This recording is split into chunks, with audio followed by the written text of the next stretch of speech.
Hello folks, this is Richard Fish. Welcome to my next video. The topic today I'm going to be discussing is about having educational reform.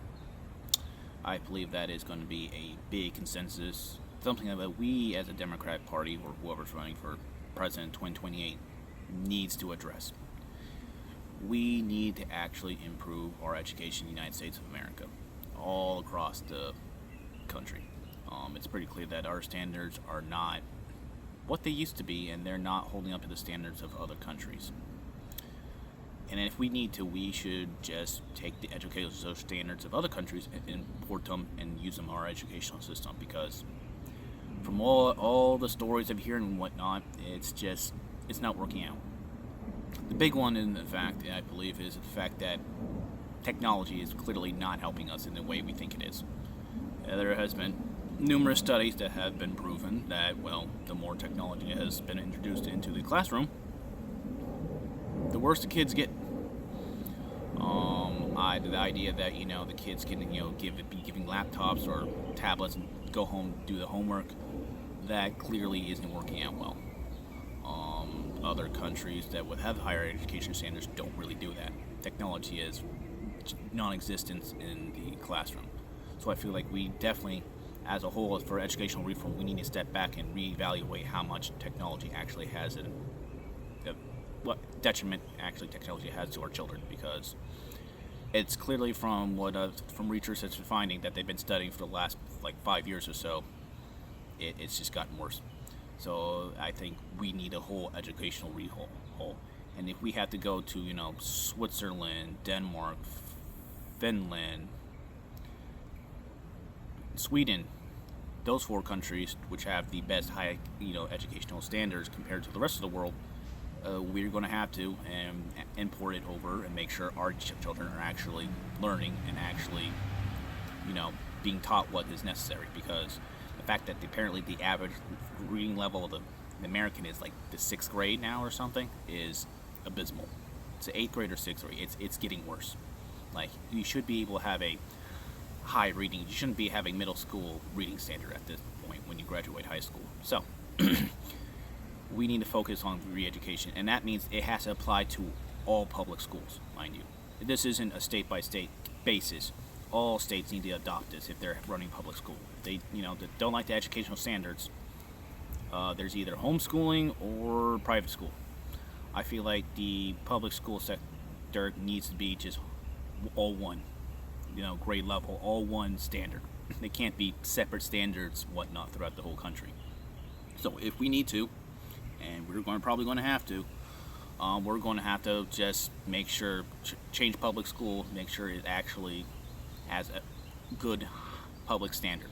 And another one, I believe, part of it we have to do is introduce trade schools. I think that's a big problem right now, because I feel like just college is becoming, just throwing kids into college. This isn't about politics. This is about money. Kids are, people are these days who are now graduating college are going to $200,000 and $300,000 in debt, college debt, and the chances of them paying off right now are getting smaller and smaller. $300,000 for a college degree is way too much. Let's be honest. If you don't have a good paying job in addition to getting that college degree. So I think the big reason is that we need to divert resources away from shoving kids into college, and maybe we need to open a government public trade school. Have at least that an option. Each state has a trade school where if the college isn't for you, you're just funneled into that so that you can actually learn a trade, because I believe that is a big thing we now especially need with infrastructure needing to be upgraded, whatnot, and I think we need all the tradesmen we need, like electricians and plumbers and all that. I think that's a good idea as part of the educational reform, is start funneling kids who college isn't for them, funneling them into trade schools so they at least have a trade, so that at least they can have a good paying job. Because I don't feel like shoving every child into college clearly isn't working right now, especially with the astronomical costs. Like, we're putting kids into people into debt, pretty much. We're shoving kids from college and from high school into college and just putting them straight into $100,000 of debt, and that's just unsustainable. And I believe the government has a hand in that. I believe, giving out government grants or whatever it is probably is part of the problem. So we probably need to scale back how much the government, gives, grants and whatnot. There might be a correlation to that too. That's why, college is so expensive now, because the government just hands, these colleges just money. But cutting down the amount of people who have $100,000 debt needs to be a political point in the coming election, because we shouldn't be putting these people, so many new people at the age of 18, from 22, in hundreds of thousands of dollars of debt, and telling them, oh, it's okay, you'll eventually find a job that can just pay off all this debt. No, trade school needs to be an option, and if the government has to make one and run it in every state, we're going to have to. But that is a big part, needs to be a big talking point in the next coming election, is educational reform. It's not a discussion to say that the Americans are slowly getting stupider, especially the new generations. And if technology is part of the problem, get technology out of the classroom. If we need to revamp the entire system and, literally steal another country's education system, like Denmark or Switzerland, do it. I mean, they had the countries I mentioned have the highest educational standards in the world. Why do our children not deserve that? And also the big point is paying the teachers what they're worth. I think the baseline for being a teacher should be like $50,000. I know I've heard teachers that are being paid like $18,000 a year to be a teacher. Because mind you have to have a degree for most of the time, I believe, a degree to be a teacher. The fact that you need a degree to get a job that only pays $19,000 a year is that's just uncalled for. So there needs to be actually like a teacher, government teacher union to make sure teachers are paid a living wage to teach American children. That needs to be done. That needs to be also brought up as well, that there needs to be a government teachers union to raise wages, and every teacher, is part of it, and have a, active discussion about it. But that is also should be part of the educational reform, is making sure, our children's education is up to, the best standards in the world. Not just, a certain state, but the world. So we should do that and make sure teachers are paid a living wage.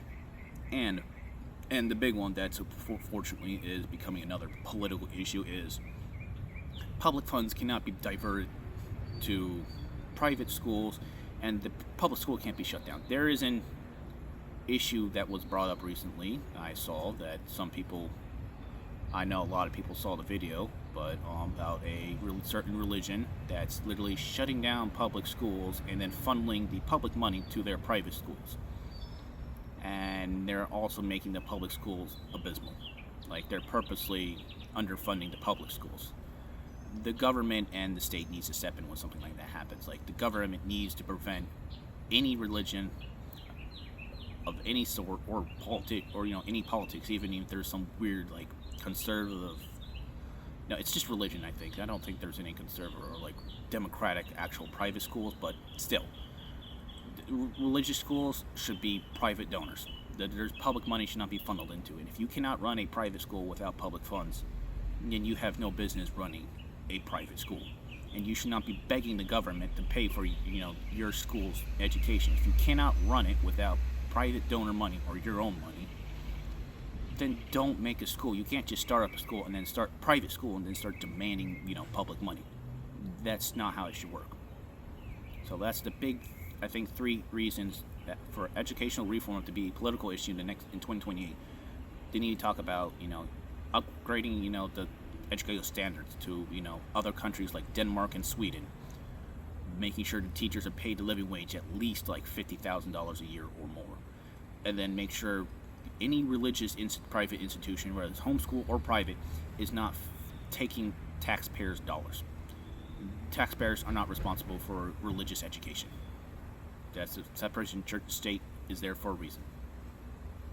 So those are my 3 talking points for religious reform. I hope some people actually take this seriously, and I hope that's a talking point in the future. Thank you.